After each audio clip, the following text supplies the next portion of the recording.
And I think we're experiencing a little bit of a, you know, a unique period in time where we're going to generate a wide breadth of new technologies, new practices. There's just this new spur of energy, right, that we're going to hopefully capitalize on.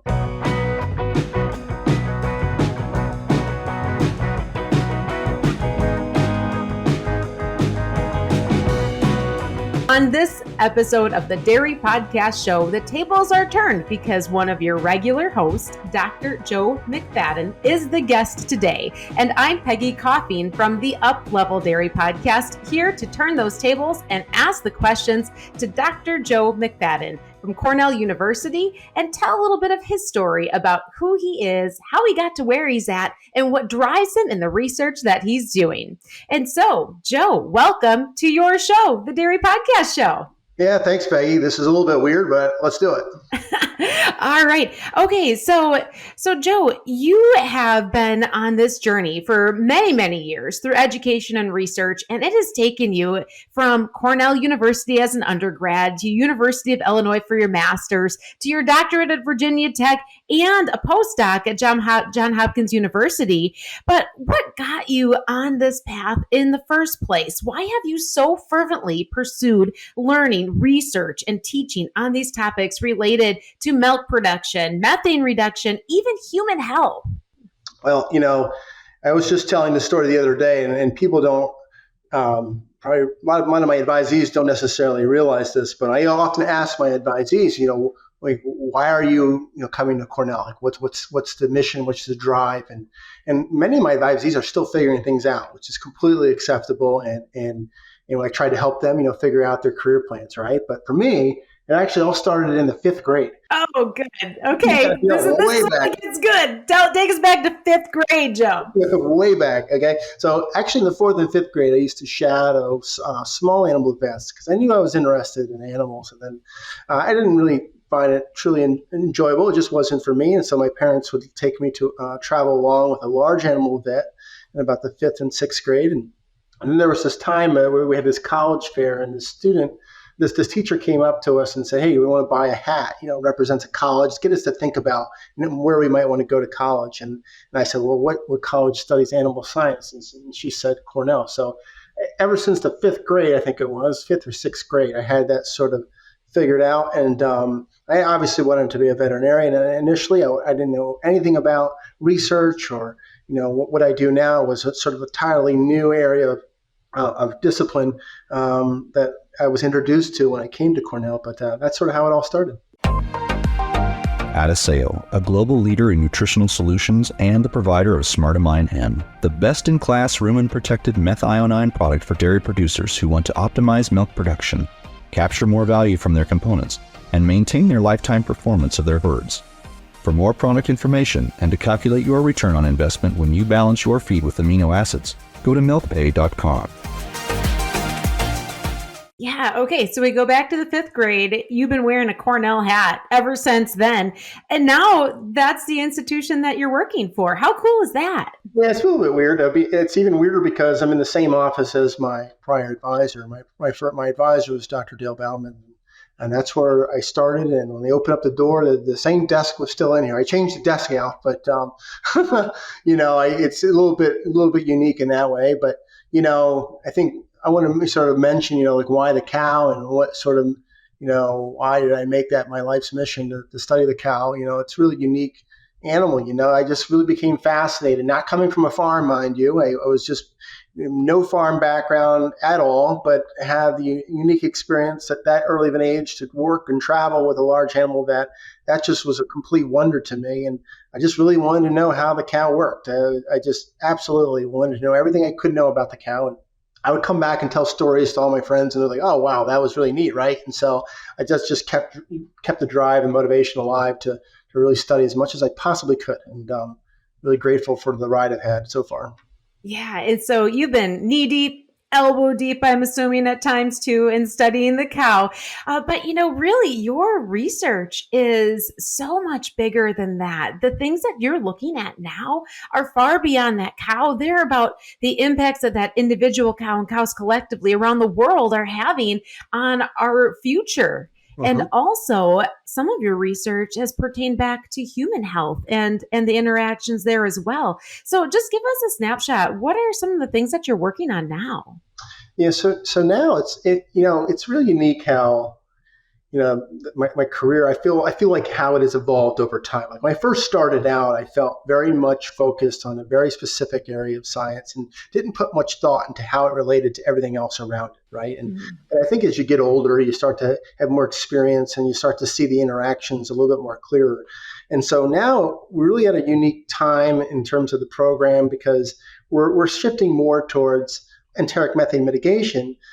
And I talk to people as, hey, you're working on methane now? And, the reality is methane is just one component to, cow biology, right? And what I tell my students all the time is that, the cow is a system and everything sort of relates to each other, right? And we want to really define those interactions and study them to as great a depth as possible. And, that we're focused on methane, but we're not ignoring animal health. We're not ignoring nutrient digestibility and bioavailability or, energy metabolism and nutrient partitioning. These are all common themes that remain in the lab. We're just deciding to add methane to the component, right? And I think that's such a critical component now because one of the things I've been advocating for in the field is that, we have to have a sort of a holistic approach to study enteric methane mitigation because we don't want to create a solution that sort of solves one problem by creating another problem, right? And so any of our experimental approaches really need to be comprehensive and holistic.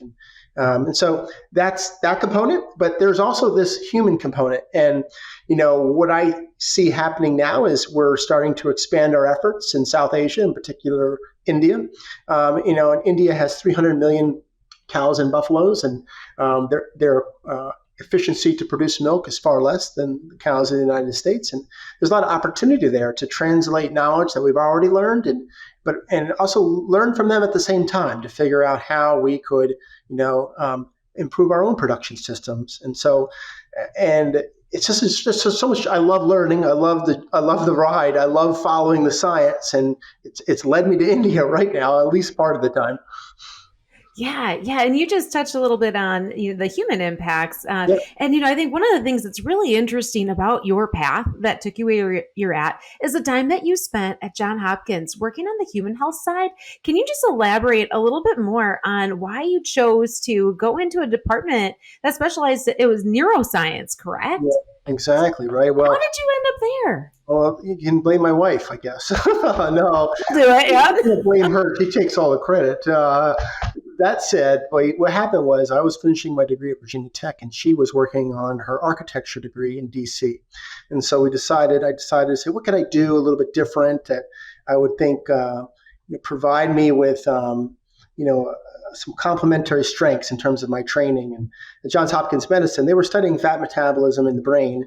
And at the time, that was my area of interest, so fat metabolism in the mammary gland. It's like, well, I had some strengths that I think I could provide them. And at the same time, I could learn a little bit more about fat metabolism in a different tissue and a different experimental model.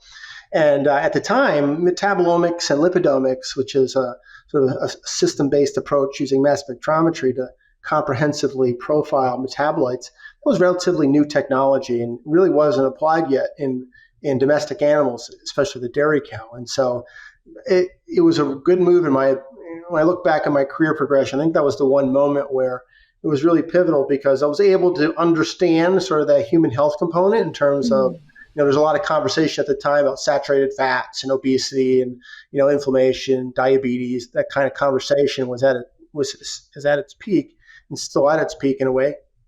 But I was able to understand their reasoning, their justification for, looking at those relationships and then be able to take back that technology to the animal science field. And now with our work here in the United States and abroad, it gives me a lot of focus because dairy foods themselves are key foods for nutrition and health. And in communities that are, really rely on dairy foods for, again, health and nutrition, it's just ever so important to look at that relationship because, people's lives are at stake. Yeah. And so it sounds like to summarize a couple of key takeaways that you had from that experience. One is the bigger picture of the nutritional impacts on the human side of dairy. But then that other piece is how you could look at what's going on in the human body and relate that back to what's going on in the cow's body. And so what blew your mind about brain science that you were able to look at a cow differently? Oh, I'm so that can now I want to start talking about ceramide, a single lipid ceramide, and people that know me well will probably start to laugh a little bit because at the time, and it still is to this day, ceramide is a type of single lipid that is supposed to be a key cause of type 2 diabetes, and we were looking at ceramide levels in the brain and its relationship to food intake. But at the time, nobody really knew anything about ceramide in the cow. It was barely even talked about.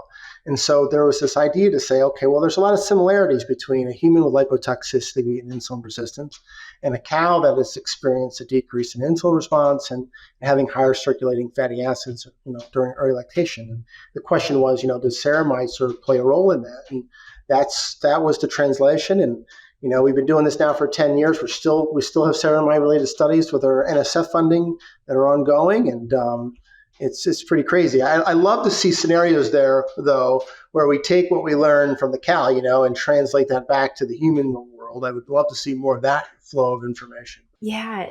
Well, and that pertains to some of the conversations that you've had on the dairy podcast, even around lactose intolerance. Yeah, for sure. I think there's a lot of misinformation when it comes to the science of sort of dairy foods and their impacts on human health and nutrition, right? So hopefully with a couple of these podcasts, we've hopefully clarified some of that misinformation, and we'll continue to do so. Absolutely. And you know what? It's just as good for those of us that work in the dairy industry to know and have a better understanding of the ability for humans to be able to tolerate the products that we produce. And so great work that you're doing on that end. And I want to take a moment to swing back around to the work that you're doing on the methane side. And looking at those greater impacts of what's going on at the farm level and how that impacts the cow, but also how it impacts the producer. And so on my podcast, Up Level Dairy, I'm speaking to dairy farmers and also trusted advisors about business management and leadership. So we don't talk science. You guys do that really well. So I let you guys take that foothold with the dairy podcast show. But for a moment, speak to the dairy farmer. What's the message that the producer should know about the bigger picture of how production and how they're feeding the cow, how they're treating the cow has an impact on the world around us and the world beyond? Oh, I mean, I don't think I'm going to say anything that most producers don't already realize, that that their actions have a meaningful impact on things like natural resource utilization and methane emissions. They know this, right? And what I think is what we're not really doing well is sharing that message with the non-farmers of the world, right? And so I think at least the United States and countries that are really using the sort of the best production practices and technologies to be efficient and good stewards of the land and to be maintain optimum animal health and well-being, which I argue in many ways, this is what we're leaders are doing in animal agriculture. So I want to sort of flip that question and sort of say we got to be telling the consumer more of those practices and why they're important and how American farmers and other farmers that use those practices are leaders in a way in terms of protecting our environment, protecting our planet, right? And so I think there's room for improvement. And so one of the things I always say to farmers that are perhaps skeptical of climate change, and there are farmers like that, okay, that are skeptical. It's right to be skeptical. I am often skeptical in many of the things that I even do myself. So I think it's important, though, to realize that, we're at a very unique time where there's a lot of attention on animal agriculture. There's a lot of investment in animal agriculture. And I think we're experiencing a little bit of a unique period in time where we're going to generate a wide breadth of new technologies, new practices. There's just this new spur of energy, right, that we're going to hopefully capitalize on. And it's going to mean a better way to farm. It's hopefully be a more profitable way to farm, right? We're going to have even healthier animals, et cetera. And at the same time, whether itself changes over time, right? We're going through a rather hot summer here in New York. There's areas of the country that are experiencing drought. And so these technologies and approaches that we develop are just going to help farmers better adapt to acute changes, right, in their local environments. And so in the end, this is going to be really helpful to them. Yeah. So that's the message to producers that you want them to hear. But you just mentioned also, Joe, that the message to the consumer is really the critical message. And one of the unique things about you is, you live and breathe these messages to the point that you just filmed a documentary on climate change, like opened up your life to tell this story. Give us a little snapshot. What's this all about? That was a weird conversation I had with my wife. Wow. Okay.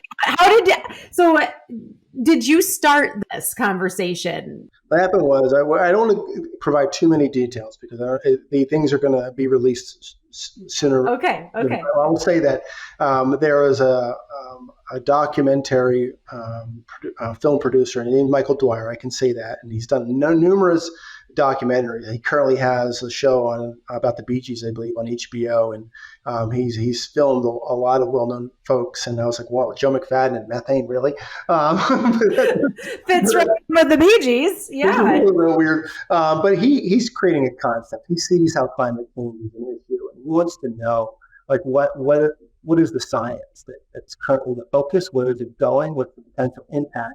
But he also had a question about the scientists themselves, like what makes them unique. And he probably heard that McFadden is a little bit unique. so this is a good topic. So in the end, he asked, like, could we go around and film you like for 3 days, you and your family, and what you do and every aspect of it? And initially I was like, sure, whatever. Then I had a little bit of hesitation, and I talked to my wife, and even had even more hesitation. But in the end, we went ahead and did it. And it was a very unique experience, to be honest with you. In the end, I'm very pleased, I think, with what the product will be. And hopefully it showcases animal agriculture in its best possible light. And that was one of my main missions for doing it. And I've been told that it'll end up at a film festival in LA, hopefully at the end of the year. That's the goal. But he said, be aware, these things take time. And in the end, it will get shopped around at various streaming outlets potentially. So we'll see where it ends up. But it was fun.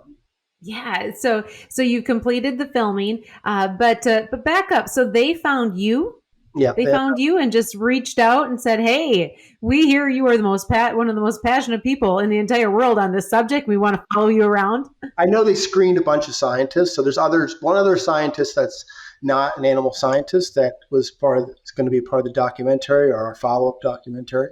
And so I know they interviewed quite a few people, and they interviewed a few folks here at Cornell, and they settled on me for some reason. It must have been something I said in that interview that was a bit contentious, but we'll see. I will say that I opened up quite a bit, to be honest with you, especially about my personal life, and people that know me probably really don't know me, and this is a chance for them to see a little bit more than they might expect, and it was a lot of fun. Yeah. Awesome. So as you said, the producers told you these things take time. You may not know the exact date when it will be released, but any indication of where people can follow and find that documentary when it is available? Yeah, for sure. I mean, we're going to post it on our social media accounts and whatnot, but it'll make its way out. We're a small community here, right, in the animal ag industry, so I'm sure people will find out eventually. But as soon as I have news, I'm going to share that on social media, and we'll go from there. Awesome. Well, hey, you know what? Thank you. Thank you for being vulnerable, transparent, and putting yourself out there to speak on behalf of Animal Ag. I just hope they don't show a blooper reel, okay? If they show a blooper reel, I'm in real trouble. But there's a lot of other people out there that would love to tell this story in a way that you and to the rest of us in this industry would not be proud of. So thank you for rising up to the challenge, taking it on, and making it your own. Yeah, no problem. Thank you. And so you've got a lot going on. You've got, this documentary that came up. You've got the work that you're doing internationally. You've got the things that you're doing in your lab. What are you most excited about right now What project are you working on right now that gets you most excited, gets you up in the morning, ready to rock and roll for the day? Oh, absolutely. I mean, it's where I work here at Cornell, right? So I'll just sort of, we're gradually sharing what we're building here, but we're building something really special.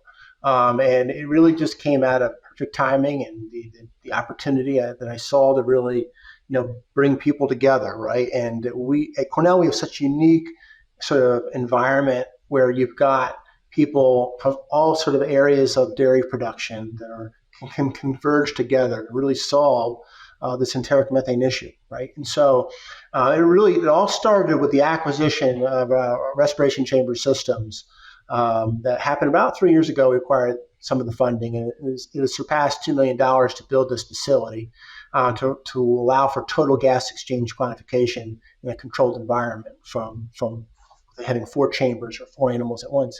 And that was sort of like the seed, right? It was a seed that sort of set the stage for the acquisition of currently, we're going to have 5 green feed units. We're thinking about renovating our research barn and facility for clinical trials that could be required by the FDA for various feed additives.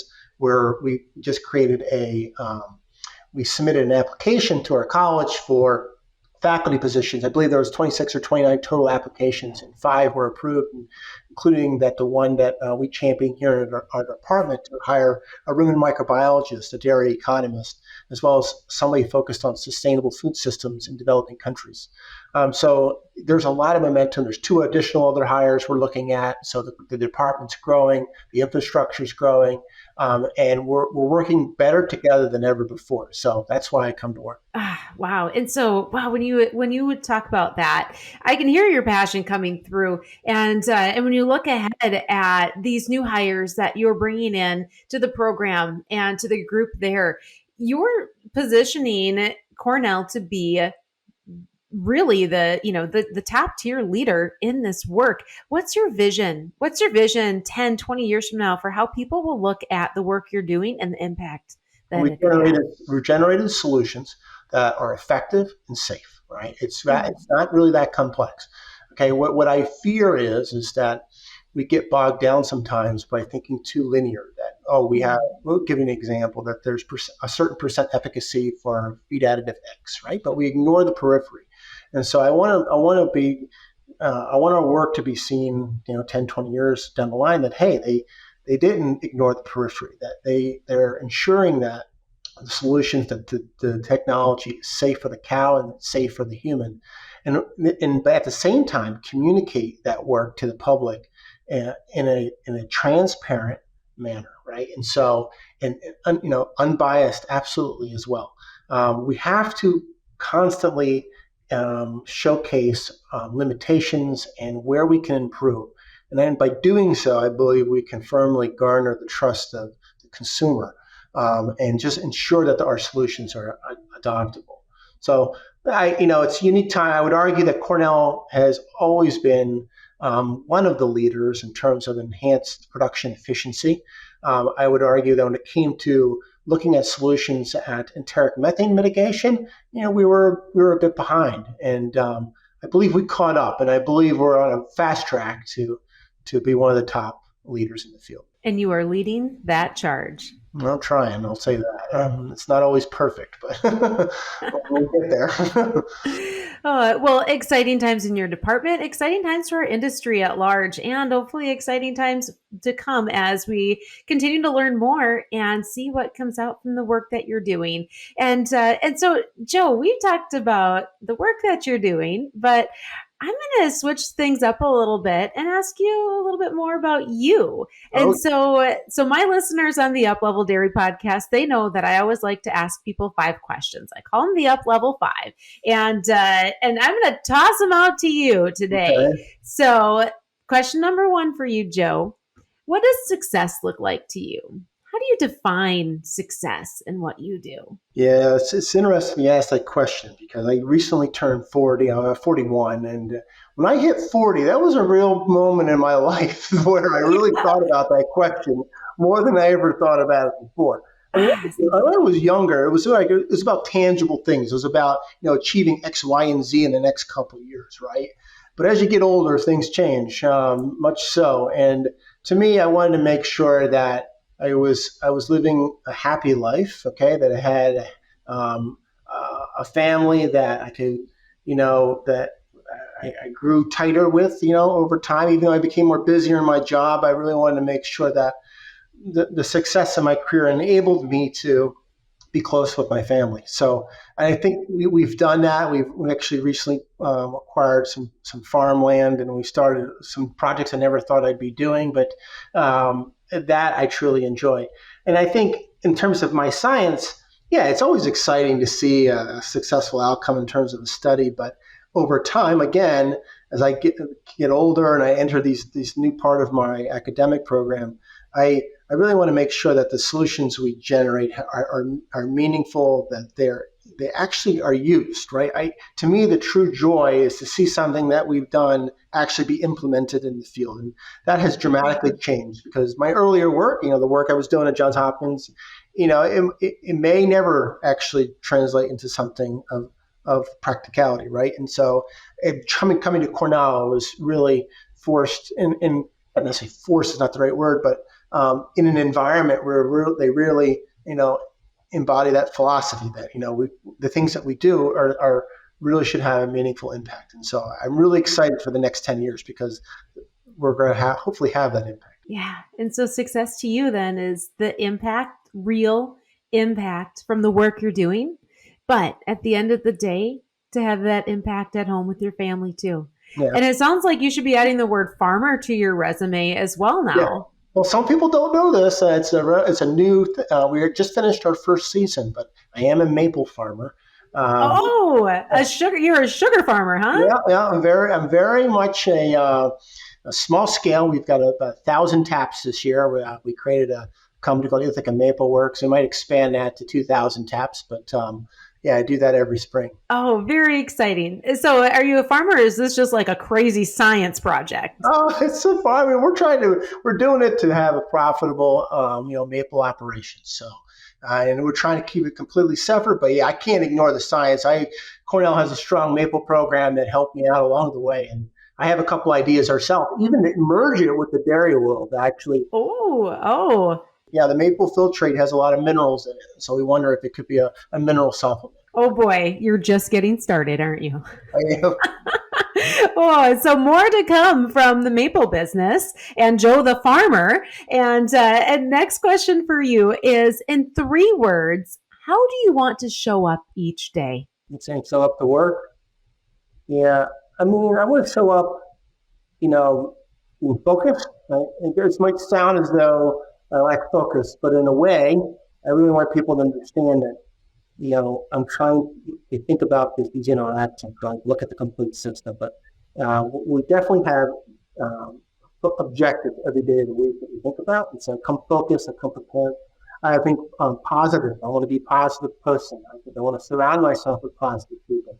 I think there's a lot of skepticism in the world, and there's a lot of well, this isn't going to work because it's in this system or this the world, and we're going to have to, again, third word, compromise a bit in order to get a little further down the road. And so things might not work out perfectly in the beginning, but we do a little compromise and we work together and do some relationship building. I think we're going to be in a better spot. So yeah, I would think positivity, focus, and compromise.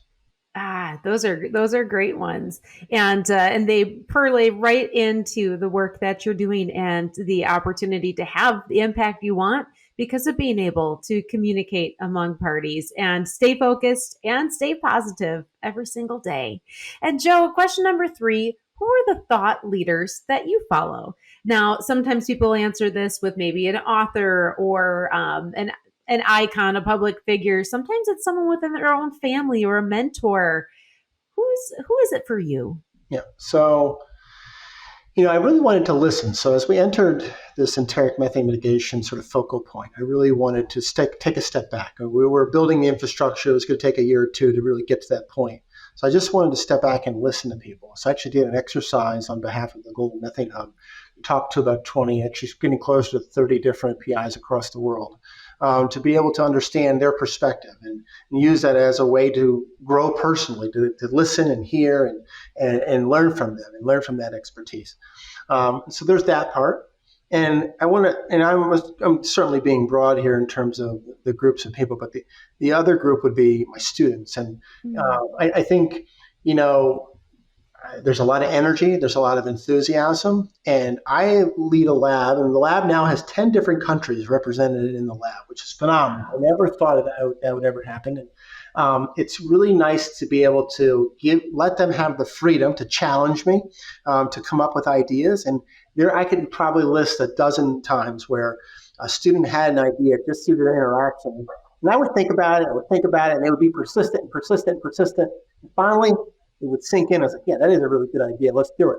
And we would just chase down the funding. And in a matter of time, we were actually doing the study. So we have to look at this as a two-way interaction. And sometimes we say, oh, we're in this position, and we're so focused on our own personal agenda. But people around us also have very valuable agendas and very valuable ideas. And I really try to listen for people that are younger than me, older than me, and bring it all together. We're making progress. There you go. And as you said, now you're in your 40s. So you're in that perfect point to look at the 20-year-olds you work with in the lab and look at the 60-year-olds that are starting to exit the field. And you're in that perfect spot, Joe, right now to be able to listen, lean in, learn, and then take those actions. And question number 4. What words do you live by? Favorite quote, phrase? Is there something that you have on your wall or your desk? Words you live by? I mean, I would just say be positive. Be positive. It's something that it is so important now that I teach my kids this almost every day. I say that, be positive. It's okay to fail. It's okay to, learn from your mistakes. And I think this is something that I've gotten older, I think over time, I've become hopefully I've become a more humble person. And the reality is that I think initially I was a lot younger. I felt compelled to think I had all the right answers.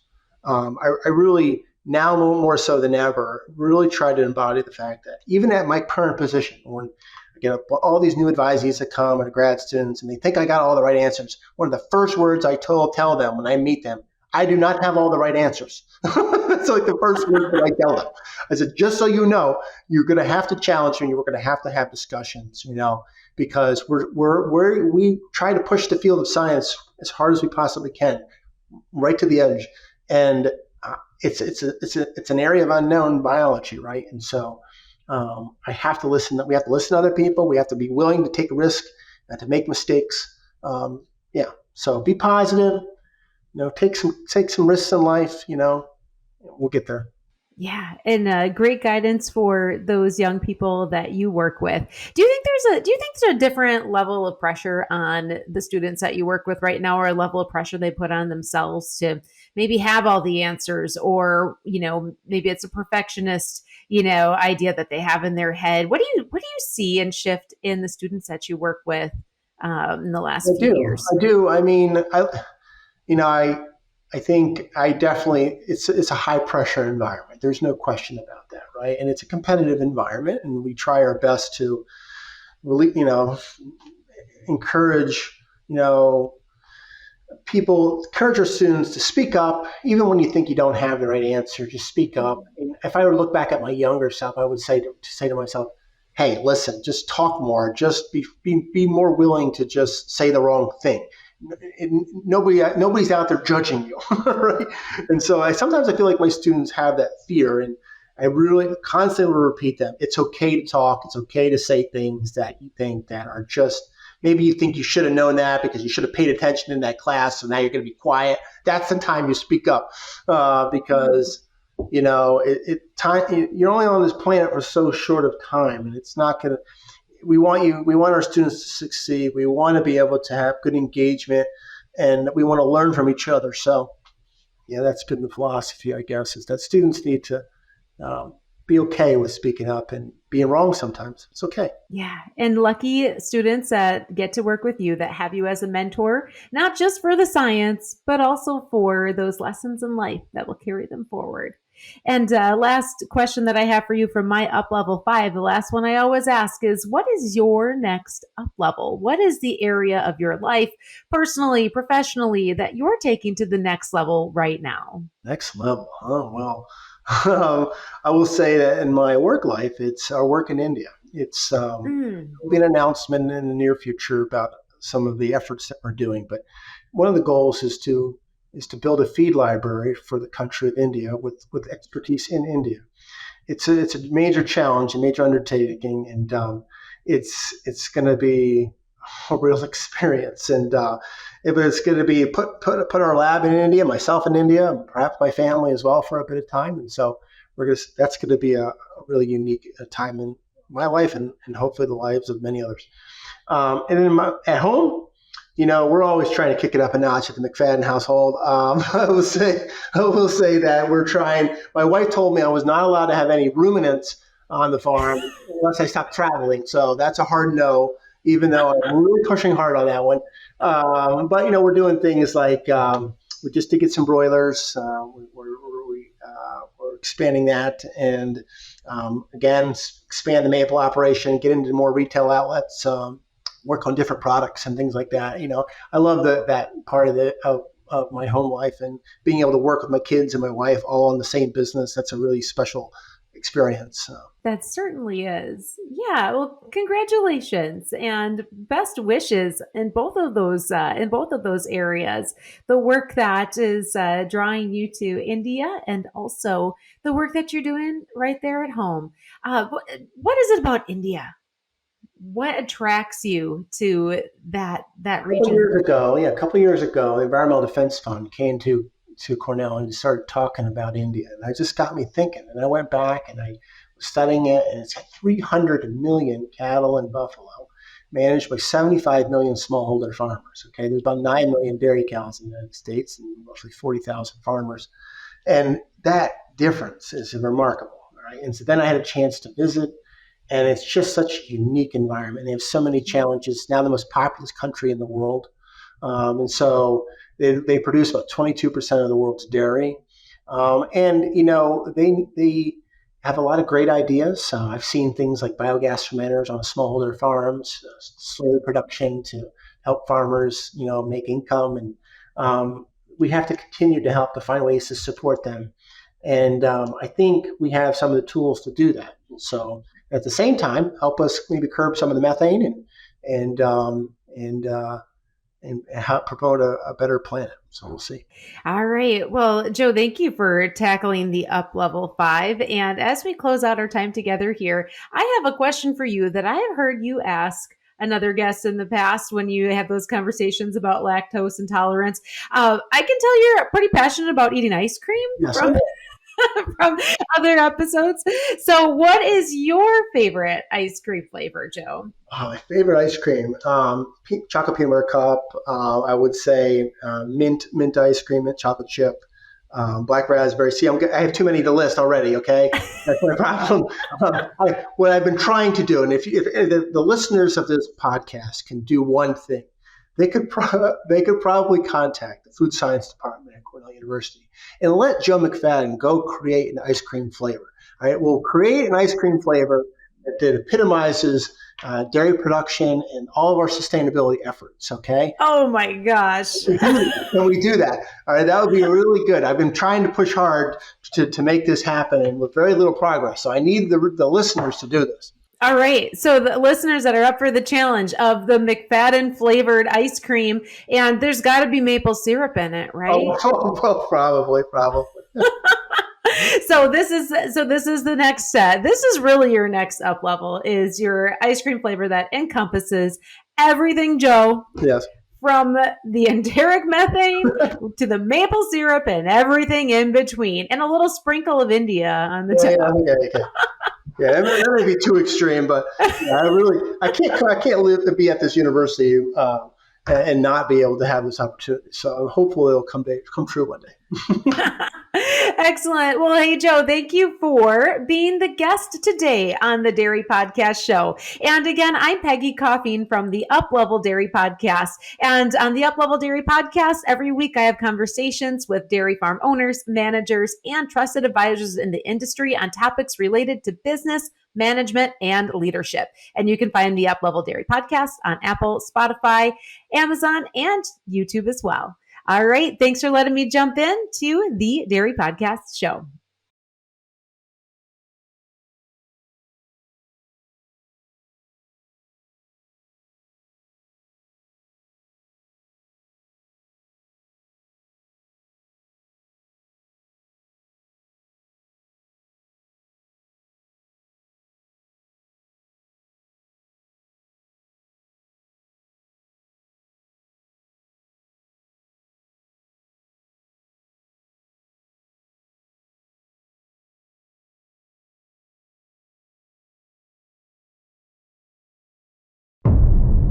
It's time for our famous 3.